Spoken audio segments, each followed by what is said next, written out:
There is a quiet, almost invisible ingredient that sits at the center of nearly every meal you eat.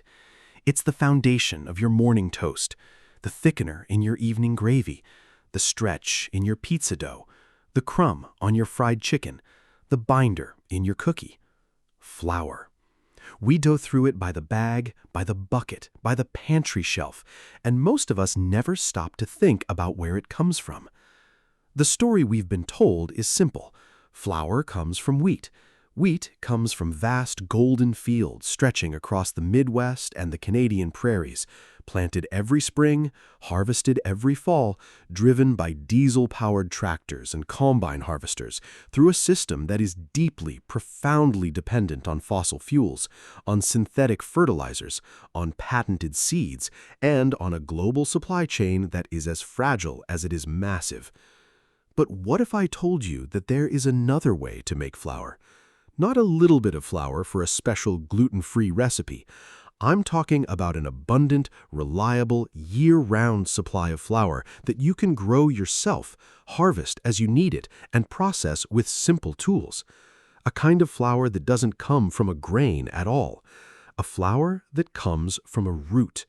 A root so productive, so resilient, and so deeply nourishing that the $200 billion industrial grain industry has spent decades trying to make sure you never take it seriously.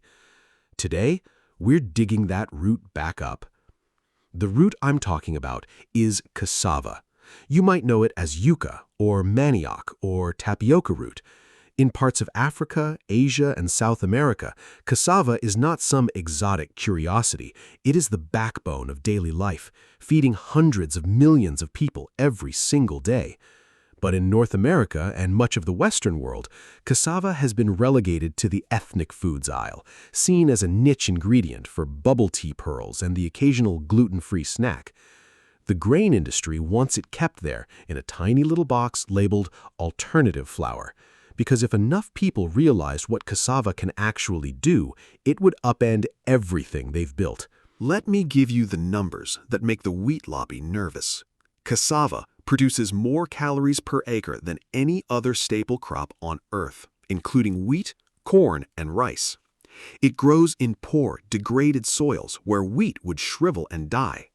It is naturally resistant to drought because its massive starchy roots act as a water storage system, allowing the plant to shrug off dry spells that would completely destroy a field of grain. It doesn't need to be replanted every year. You plant it once, and you can harvest the roots continuously, leaving the plant in the ground to keep growing. It stores its harvest right there in the soil for months or even years. And when you turn those roots into flour, you have a beautiful, white, neutral-tasting, naturally gluten-free powder that can replace wheat flour in an astonishing variety of recipes, from breads and tortillas to cakes and crackers, and even pasta. So why have most of us never been told any of this? Why isn't cassava flour sitting right next to the wheat flour in every grocery store, priced competitively, celebrated as a staple? The answer, and I want you to hear this clearly, is not because cassava is inferior. It's because cassava is a threat. Wheat is a $200 billion global commodity. It is controlled by a handful of massive corporations that own the seed patents, the fertilizer production, the grain elevators, the milling facilities, and the distribution networks. Their entire business model depends on farmers buying new seed every year, buying chemical inputs every season, and selling their harvest into a centralized processing system where the real money is made. Cassava defies every single link in that chain. You don't buy cassava seed. You propagate it from a simple stem cutting, a piece of the stalk that you stick in the ground and watch grow. You can't patent a cassava stem. The plant grows vigorously without synthetic fertilizers, without pesticides, and without the need for massive fuel-guzzling machinery. You can harvest a root or two for dinner, leaving the rest of the plant to keep feeding your family for months or even years. And you can process that root into flour in your own kitchen with tools your grandmother would recognize, bypassing the mill, the distributor, and the retailer entirely. Cassava is, in the most literal sense, a food that gives power back to the people who eat it. Historically, this is exactly why cassava was suppressed. During the colonial era, in many parts of Africa and Asia, subsistence farmers relied on cassava as their food security crop.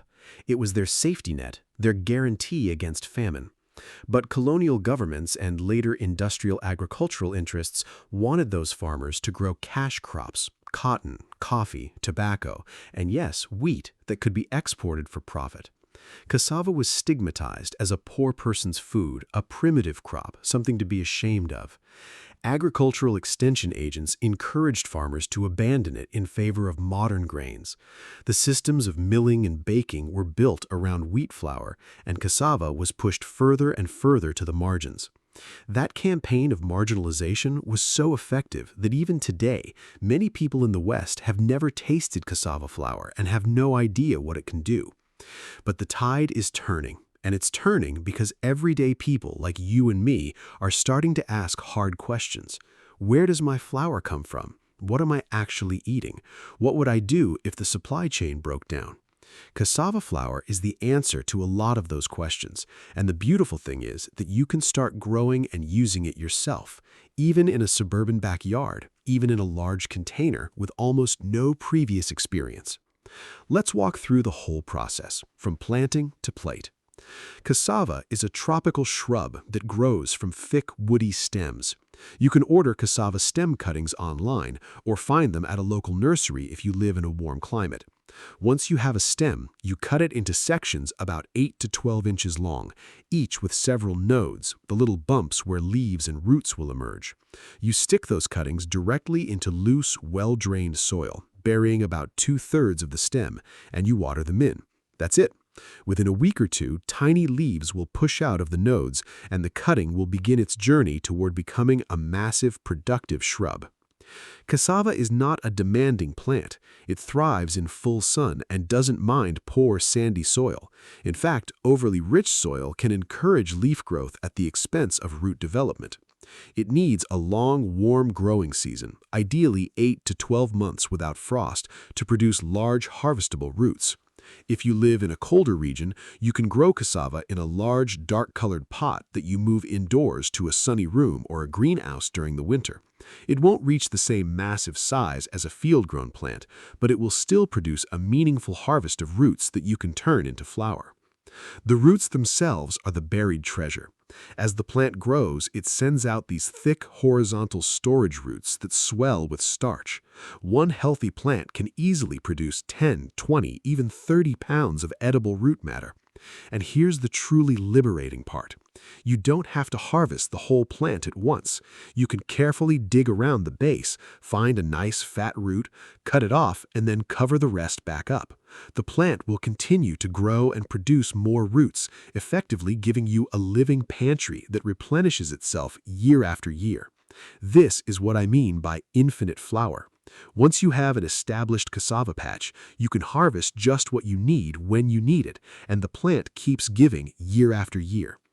Now, there is one crucial step I need to address before we go any further. Cassava contains naturally occurring compounds called cyanogenic glycosides, which can release cyanide if it's eaten raw or improperly processed.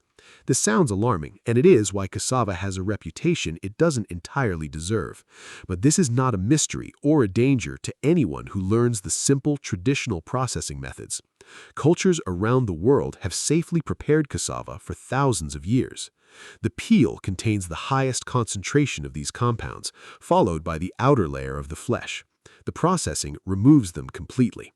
To make cassava flour safely at home, you start by peeling the roots thoroughly, removing both the brown skin and the thin pinkish layer just beneath it. Then you cut the white flesh into small pieces and soak them in plenty of clean water. Traditionally, this soaking is done for 3 to 5 days, changing the water every day. This fermentation process not only removes any remaining cyanogenic compounds, it also improves the flavor and the baking properties of the flour. After soaking, you drain the cassava pieces, spread them out in the sun or in a low oven or a food dehydrator, and dry them until they are completely hard and brittle, like little white pebbles. Then you grind them into a fine powder using a grain mill, a high-speed blender, or even a manual grinder.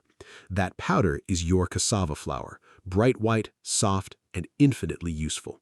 Cassava flour behaves remarkably similarly to wheat flour.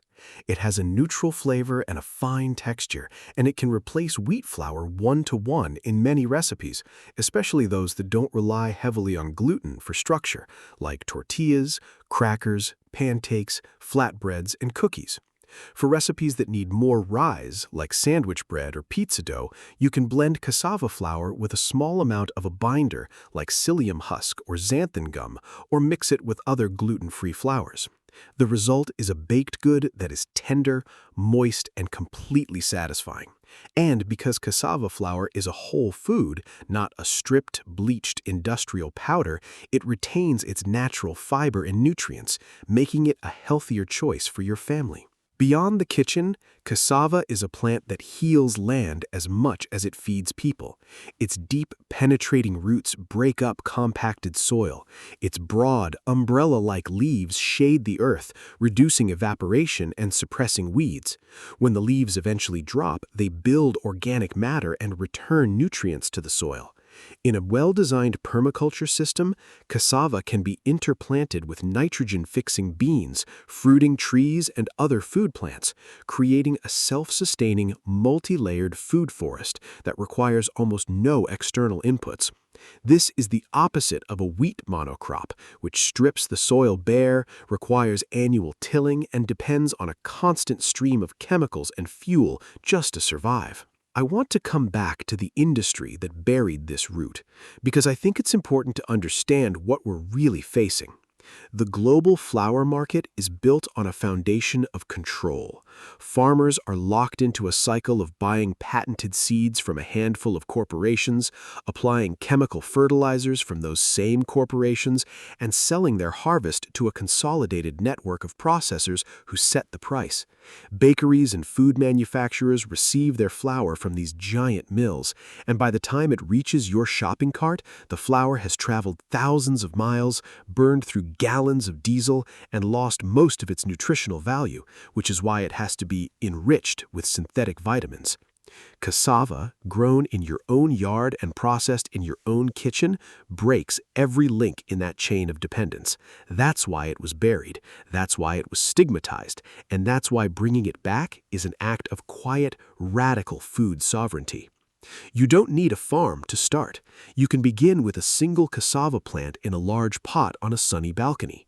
You can harvest your first root after a year, peel it, soak it, dry it, grind it, and make your first batch of flour with your own hands. You can bake a simple flatbread, hold it in your palm, and taste the profound satisfaction of having made a staple food entirely from scratch, from a plant that will keep giving you that gift for years to come. This is the everyday harvest way. We look at a plant and we see not just food, but freedom. We see a root and we see resilience. We see a forgotten staple and we see a future where our pantries are full, our land is healthy, and our food system is built on abundance rather than scarcity. If this video opened your eyes to a new possibility, give it a thumbs up so more people can discover the root the grain industry doesn't want you to know about. And if you haven't subscribed yet, I would be deeply honored to welcome you into this community of growers, bakers, and everyday harvesters who are reclaiming the power of their own food, one root at a time. Thanks for watching. Go plant a cassava cutting. I'll see you in the next one.